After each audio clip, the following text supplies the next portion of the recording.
जय गुरु जी संगत जी। मैं सिख फैमिली से बिलोंग करती हूँ, बट मैं शुरू से बचपन से ही शिव जी की बहुत ज़्यादा, मतलब कि उनकी तरफ बहुत डिवोटी थी, बहुत ज़्यादा मानती थी, क्रेजीनेस वाला मानती थी उन्हें।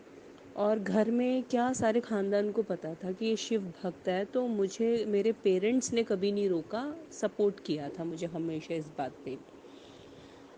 तो मेरी जर्नी शिवजी जी के साथ बचपन से स्टार्ट हो गई थी, और इतने चमत्कार बचपन में भी सेम हुए हैं जितने गुरुजी ने भी दिखाए हैं मुझे। शिवजी जी मेरे लिए उतने ही एकदम प्रत्यक्ष रूप से आ जाते थे सामने मेरे।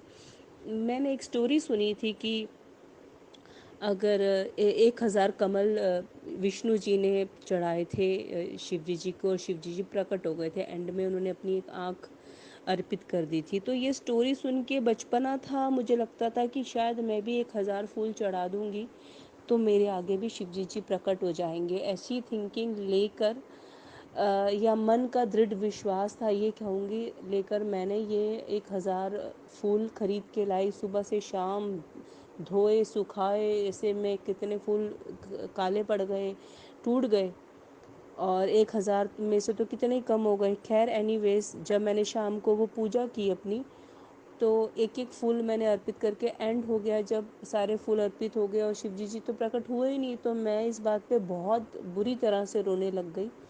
अंदर से आवाज़ आई कि सामने देख ज़रा। तो सामने जैसे ही मैंने देखा, तो शिवजी जी का एक आउटलैंडिंग, एक ट्रांसपेरेंट आकार पूरा प्रकट हो गया मंदिर में मेरे। और वो मेरे लिए अनबिलीवेबल बात थी, और इतने प्रत्यक्ष रूप से शिवजी जी वहाँ विराजमान थे या मेरी लाइफ में थे। बहुत सारे सत्संग है इसके भी, कि वो मुझे हर एक अच्छी बुरी चीज़ों के लिए सामने सामने गाइडेंस देते थे। खैर इतने अच्छे से विराजमान होने के बाद भी एक बहुत सारे लाइफ में ऐसे लोग एंटर हो गए फैमिली में से भी, कि मुझे मंदिर को बंद करना है। मीन्स काफ़ी बड़ा स्पेस था जो मंदिर के लिए स्टक हो रखा था उनके अकॉर्डिंग। तो मैंने पोस्टर्स लगा रखे थे, तो वो मैंने रोते हुए सारे पोस्टर्स फाड़े और अपने पास रख लिए। और फिर मैं कहाँ कब तक संभालती उन पोस्टर्स को, तो मैंने वो जमुना नदी में बहा दिए। इस बात पे शिवजी जी मुझसे बहुत ज़्यादा नाराज़ हो गए, और एक बार मेरे सपने में आए। कम से कम आई थिंक 30-50 माले की जो बिल्डिंग होती है, इतने बड़े शिवजी जी हैं, और इतना त्रिशूल उन्होंने मुझे मारा। जो 3 ट्रायंगल से होते हैं ना, तीर कोने होते हैं त्रिशूल के, उसमें से 2 के बीच में मैं आ गई। मीन्स त्रिशूल मेरे दोनों के बीच में गया, लेकिन वो त्रिशूल उनका बेशक मुझे लगा नहीं, लेकिन बीच में आने से भी मेरी लाइफ पूरी पलट गई। उनका जो क्रोध था मुझ पर कि मैं तो विराजमान हो गया था तेरे उधर मंदिर में, तो तूने पोस्टर भी जल परवाह कर दिए। और मैंने दूसरे सेंस में किए थे कि ये मैं बेदबी ना कर रही हूँ, वो सेंस थी मेरी, पर शिवजी जी को नाराज़ कर बैठी। खैर वो जो मेरी जर्नी स्टार्ट हुई, सब सब कुछ उल्टा हो गया, सब कुछ बेकार हो गया, बहुत बुरे दिन आ गए। तो उसके बाद एंड जब बहुत ज़्यादा स्टार्ट होना था, तब गुरुजी ने एंट्री ले ली, और गुरुजी ने मुझे बोला मेरे सपने में आके कि मेरा नाम शिवेत काली मेरी पत्नी है, आज मैं तेनू कुछ देन आया है। तो ऐसे कह के उन्होंने मेरे हाथों में कुछ दे रहे हैं, और एक हाथ से उन्होंने मेरी आंखों में हाथ रख लिया। जैसे ही मैं उनसे कुछ पकड़ती लेने के लिए, इतने में काली माता जी प्रकट हो जाते हैं, और मैं काली माता जी को देख के डर गई हूँ, और मैं भाग रही हूँ, और माता रानी पीछे आ रहे हैं। इतना सा सपना देखा, और मैं सपने में को देख के बहुत डर गई कि ये अंकल कौन थे। ये तो किसी एंगल से शिवजी जी नहीं लगते, क्योंकि हमें शिवजी जी को देखने की आदत जो है वो दूसरी तरह से दिखते हैं। तो मैंने बोला ये आदमी पता नहीं कौन था जो मेरे सपने में आया। मुझे सपने का ज़्यादा अच्छे से मीनिंग समझ में नहीं आया, तो मैंने यही अनुमान लगाया कि चलो लाइफ में कभी ऐसा आदमी दिखेगा तो इसके आसपास भी नहीं भटकना, क्योंकि मुझे काली माता जिस हिसाब से मेरे पीछे आ रही थी, मैं डर गई थी। खैर कुछ दिन बाद मैं एक वेबसाइट चेक कर रही थी, उस वेबसाइट पे गुरु जी का स्वरूप निकल आया। मीन्स मुझे लगा अच्छा ये आदमी मुझे यहाँ मिलेगा। मैं फिर से बहुत घबरा गई, और मैंने लैपटॉप को बड़ी मीन्स धाड़ करके बंद किया, और 5-10 मिनट बाद फिर हम हिम्मत करके वापसी लैपटॉप ओपन किया और वो साइड पे गई तो देखा किसी और की फ़ोटो थी। तो मैंने बोला यार मेरे साथ ये क्या हो रहा है, मीन्स अभी तो वो आदमी दिख रहे थे और अभी ये क्या हो गया। तो मैंने कहा यार अगर किसी को बोलूँगी तो कोई बोलेगा कि ये पागल हो गई है। खैर कुछ दिन बाद मेरी एक फ्रेंड थी, मैं उसके घर में गई तो उनके घर में गुरुजी का स्वरूप और गुरुजी के चरण लगे हुए थे। तो मैंने आंटी जी को बोला, मैंने कहा आंटी ऐसा सेम आदमी मेरे सपने में आया और उन्होंने मुझे ऐसे ऐसे बोला, मेरा नाम शिव है और सारी स्टोरी सुनाई। तो आंटी जी ने मुझे बताया कि ये शिव ही हैं, इनका सारा मीन्स छतरपुर मंदिर जाओ, ये पूरी डिटेल आंटी जी ने बताई। फिर भी काली माता जी का बहुत डर था तो मैंने ये सोच रखा था लाइफ में कभी छतरपुर नहीं जाऊंगी, कि अगर मैं उधर गई तो काली माता जी मुझे मार रहे हैं। तो लेकिन फिर भी 6 महीने लग गए, गुरुजी ने मुझे चुन लिया था। गुरुजी ने जितने भी एक जब चुन लिया तो बीच में जितने भी मेरे कर्मास या हर्डल्स आ रहे हैं वो हटने में 6 महीने लगे, क्योंकि और संगत का पता लगता रहा, चमत्कार पता लगते रहे, यूट्यूब सर्च कर मारा, सारे सबके मैंने सत्संग सुन लिए, जो भी गुरुजी के टाइम की संगत थी, और विश्वास बढ़ गया। और विश्वास फिर एक टाइम आया 100% हो गया कि मुझे आज बड़े मंदिर जाना है, चाहे कुछ भी हो जाए, चाहे रास्ते में काली माता जी मुझे कुछ भी कर दे मैं जाऊंगी। और संगत जी मैं अपने घर से निकल पड़ी बाय मेट्रो, मेट्रो से छतरपुर, छतरपुर से जैसे ही वो जो पुल आता है, जब मैं पूरा मेट्रो कवर कर लिया, पार होके निकल गई, तो मुझे लगा अच्छा है। मन में डर था कि शायद मेट्रो में कोई एक्सीडेंट होगा या रोड पे कुछ एक्सीडेंट होगा। तो जब सब कुछ क्लियर हो गया, आ गई, पुल तक आ गई, तो मैंने कहा चलो शुक्र है कुछ बीच में प्रॉब्लम नहीं आई, मैं दैट मीन्स रास्ता क्लियर है, माता रानी मुझे कुछ नहीं कहेंगे, सब ठीक है। तो मैं वहाँ तक पहुँच गई। लेकिन पुल पे संगत जी आपने नकली हनुमान जी भी बने हुए देखे होंगे, या मैं ये बोलूँगी सावन में हम नकली शिव जी भी बने हुए कहीं ना कहीं देख लेते हैं, लेकिन आपने कभी माता रानी नहीं देखी होगी नकली, वो भी काली माता। वो लोहे की पुल जो मैंने क्रॉस करना था छतरपुर से, सीढ़ियाँ उतर के जाते इन बिटवीन बीच में एक फीमेल खड़ी थी, उनके काफ़ी लंबे बाल थे, उन्होंने काले रंग का चोला पहन रखा था, उनके हाथ में लोहे का खप्पर था, और मुझे लगा बस ये मुझे देख रही हैं और ये मुझे ही दिख रही हैं और किसी को नहीं दिख रही। और आज मैं गई इनके पास जाते ही अब मेरी मौत आ गई समझो। बट उस टाइम पे गुरुजी का मंत्र नहीं पता था, ओम नमः शिवाय ओम नमः शिवाय करते करते मैंने उन्हें क्रॉस किया और सब कुछ ठीक रहा। जहन में जान आई तो मुझे लगा शायद सब कुछ मैंने पार कर लिया, सब कुछ ठीक है, अब ओके रिपोर्ट है। ये मेरे मन का डर था एक्चुअल में, मुझे अब आके क्लियरेंस मिली है गुरुजी से कि मेरे मन का ही डर था। माता रानी तो मुझे ब्लेस करने आ रही थी और मेरे साथ थी। अब मुझे आगे वो बस रूप देख के मैं डर गई थी स्टार्टिंग में। फिर जो गुरुजी ने अपने साथ जोड़ा, लाइफ का जो पहला सत्संग मेरे घर में हुआ, वो वो ऐसा सत्संग था कि आज तक ऐसा सत्संग हो ही नहीं पाया, क्योंकि उस सत्संग में इतनी फ्रेगनेंस थी मेरे घर में। जो जल प्रसाद गुरु जी के लिए रखा था उसमें 7 तरह के रंग आ गए थे और वो पीना ही मुहाल था, क्योंकि उसमें इतनी ज़्यादा फ्रेगनेंस थी। मेरे घर के नॉर्मल बर्तनों में से खुशबू आने लग गई थी। चाय प्रसाद रखा था उसमें भी सिप था, बिस्किट भी टूटा हुआ था। तो फुल ऑफ ब्लेसिंग्स था मेरा वो फर्स्ट सत्संग लाइफ का। और जब रात को गुरुजी की गद्दी के साथ ही मैं सो गई और गुरुजी की तरफ फेस करके साइड वाला पोस्चर में मैं सो रही थी, तो मेरा हाथ रात को ऊपर सीधा से खड़ा हुआ था। और मैंने मेरी नींद खुली कि मैं अरे मेरा हाथ कैसे ऊपर सीधा खड़ा हो गया। तो मैंने पूरी पावर से नीचा करने चाहा पर मेरा हाथ नीचे नहीं मैं ला सकी। तो मैंने सुबह फिर संगत से डिस्कस किया तो उन्होंने मुझे बोला कि गुरुजी ने तेरा हाथ फड़े आया है, कि कोई भी प्रॉब्लम लाइफ में है अब गुरुजी ने तेरा हाथ पकड़ लिया, इसका मतलब यही है। तो बात सच्ची है, गुरुजी ने आज तक मेरा हाथ पकड़ा हुआ है और मुझे कई चीज़ों से निकालते हुए लेके आए हैं। मुझे लगता था कि मेरी लाइफ में बहुत ज़्यादा प्रॉब्लम्स आई है, लिमिट से भी ज़्यादा। तो मुझे लगता था कि शायद मैं बहुत पापी हूँ, शायद मैं रावण होंगी, शायद मैं औरंगज़ेब होंगी, शायद मैं और भी कई ऐसे, मुझे ऐसा नेगेटिव ही फील होता था कि मैं अच्छा खासा बहुत पापी इंसान हूँ।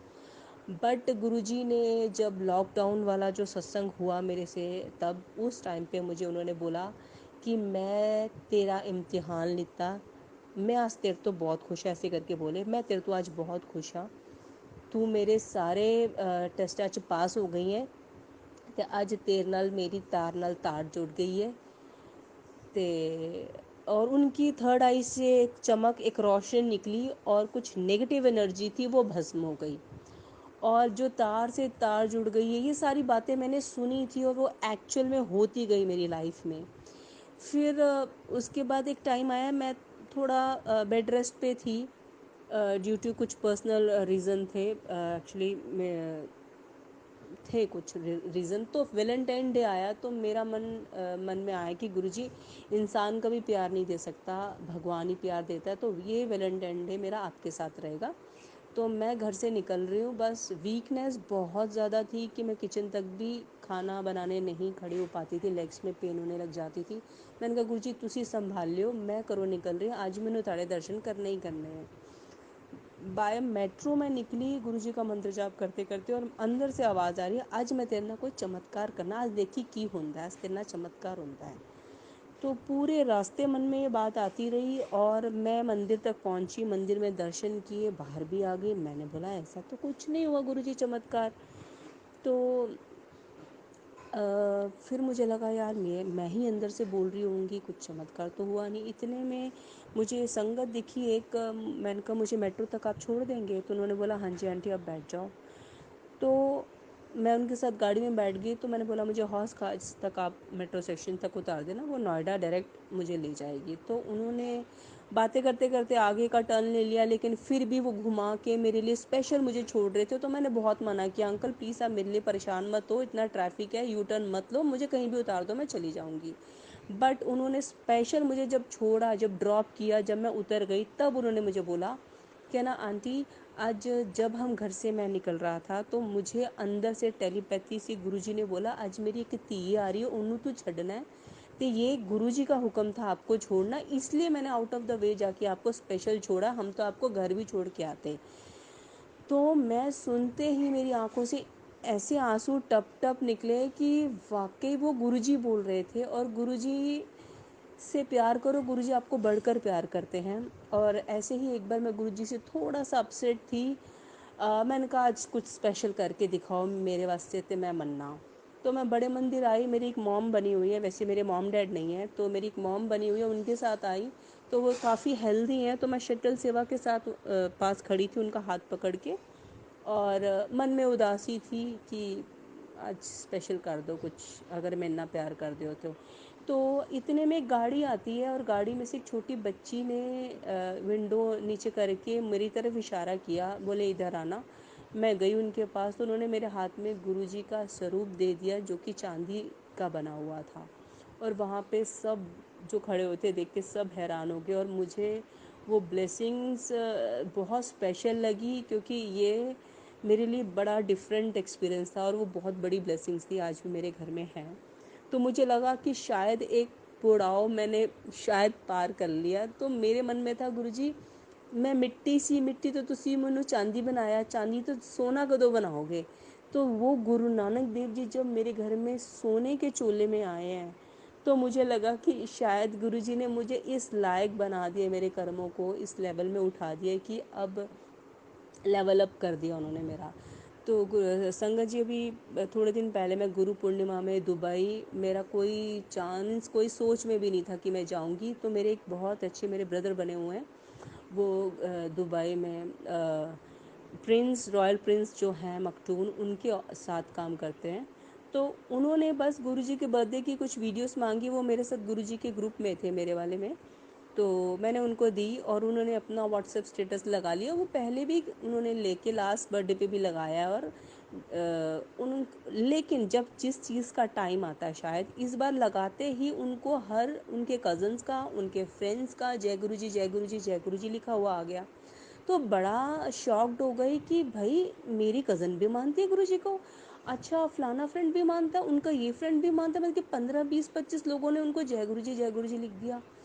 तो उनको अभी तक किसी ने भी, फैमिली फ्रेंड्स में से किसी ने नहीं बताया था, सिर्फ मैंने ही उनको 5 7 सालों से जानती हूँ। तब से मैंने 3 4 सालों से तो मेरे ग्रुप में ही ऐड है, वो काफ़ी रिलीजियस हैं। तो उन्होंने मुझे, मैंने बोला ग्रुप में ऐड कर दूँ गुरु जी के? तो उन्होंने बोला हाँ जी कर दो आप।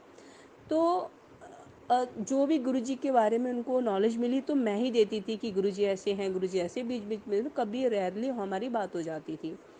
तो इस बात से एकदम से ना वो शॉक्ड हो गए। तो वो बोले कि जब उन्होंने अपनी कज़न से बात की कि अच्छा दुबई में, फिर उनको पता चला 30 तारीख का सत्संग है, तो उन्होंने बोला मीरा आप आ जाओ।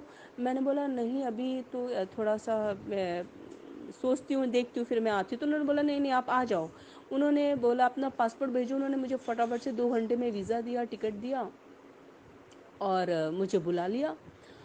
और संगत जी आप मानोगे नहीं, मुझे इतनी रिस्पेक्ट, इतना बड़ा आदमी मीन्स मेरी क्या कांटेक्ट हम जैसों के बनेंगे। गुरुजी आपको रिस्पेक्ट दिलाते हैं, गुरुजी आपको लाड, ये गुरुजी के लाड थे जो उनके थ्रू मुझे मिल रहे थे। वो मुझे इतने बड़े बिजनेसमैन, जिनके बॉलीवुड से लेके बड़े बड़े बिजनेसमैन उनके साथ रहते, वो मुझे एयरपोर्ट पे रिसीव करने आए और उन बेंटले गाड़ी से स्पेशल खुद उतर के मुझे रिसीव करने आए। फिर गाड़ी का दरवाज़ा खोल के उन्होंने मुझे बहुत रिस्पेक्टफुली बिठाया और मेरी ट्रॉली लेके चले।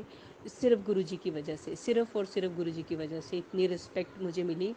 और फिर वो मुझे स्पेशल यहाँ का ये खाओ, ये यहाँ का ये खाइए, ये मशहूर है, ये मशहूर है, ऐसे करते हो। हम घर चले, घर में भी मुझे किसी भी चीज़ की प्रॉब्लम ना हो, हर चीज़ में ऐसे खुश थे, ऐसे खुश थे कि मैं जैसे कोई पता नहीं मैं कितने कितनी स्पेशल कोई उनकी रिलेटिव हूँ। और कोइंसिडेंस देखिए, इतने में उनको कोई एक लेडी इंडिया टीवी में कोई चैनल में एस्ट्रोलॉजी का कुछ उनका प्रोग्राम आता है आधे घंटे का।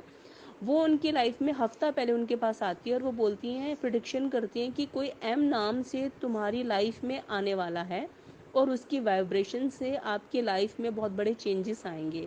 तो एम से मीरा नाम मुझे गुरुजी ने ही दिया था सपने में आके। तो मीरा बाई नेम, मुझे मीरा से वो जानते थे। तो वैसे भी मेरा नाम जो सिक्खी धर्म में मुझे मेरे मम्मी पापा ने दिया वो मनप्रीत कौर है, वो भी एम से था। तो उन्होंने बोला मीरा ऐसे ऐसे करके, अरे हाँ तुम आ जाओ ऐसे ऐसे करके मुझे बोला भी है।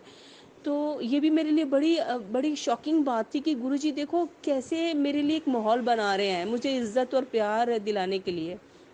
उन्होंने मुझे बुलाना था बस। और उसके बाद ये भी बड़ा सरप्राइजिंग हुआ, जैसे मैं वहाँ गई तो अच्छा वो एक और सत्संग आ गया। मीन्स 2 दिन बाद ही एक सत्संग था गुरु पूर्णिमा का। तो गुरु पूर्णिमा का सत्संग मैंने अटेंड किया और वहाँ पे मैंने गुरु नानक देव जी वाला ही सत्संग अपना सुनाया और मीरा नाम उन्होंने मुझे दिया वो सुनाया। और उसके 4 दिन में मैं फिर वापसी आ गई और उन्होंने मुझे इतना रिगार्ड किया कि मीरा जब से मैंने तुम्हारी टिकट बुक कराई है मेरी लाइफ में चेंजेस आ गए हैं, मेरे नेचर में चेंजेस आ गए हैं, मैं इतना डाउन टू अर्थ हो गया हूँ, पता नहीं क्या हो गया है। तो ये सारा कुछ सिर्फ और सिर्फ गुरुजी की ब्लेसिंग्स थी। इतना प्यार मुझे लाइफ में कभी भी कोई भी नहीं दे सकता, ना दे सकेगा जो गुरुजी ने आज तक मुझे प्यार दिया है। इतने प्यारे प्यारे और भी सत्संग हैं, इन शॉर्ट ले रही हूँ। शुक्राना गुरुजी, आपने मुझे अपने साथ जोड़ा और गुरुजी ने मुझे एक और सत्संग है मैं करना चाहती हूँ, अगर मुझे परमिशन मिली तो। जय गुरुजी।